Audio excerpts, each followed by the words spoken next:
Hey Man Up community, Jody Burkeen here, founder of Man Up God's Way and the author of Man Up Becoming a Godly Man in an Ungodly World.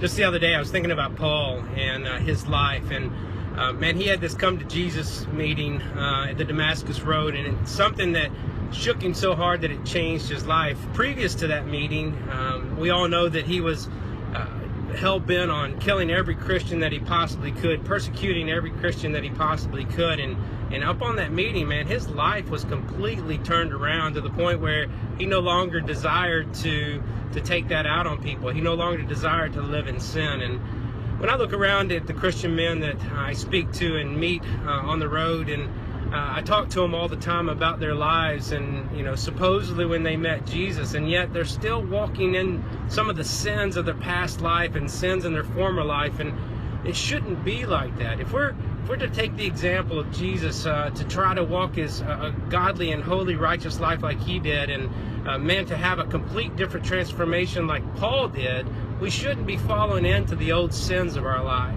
Now, the sins of murder in our eyes are a lot different than the sins of a little white lie or watching pornography, but it's really the same thing in God's eyes. Sin is sin. The biggest difference is the consequence.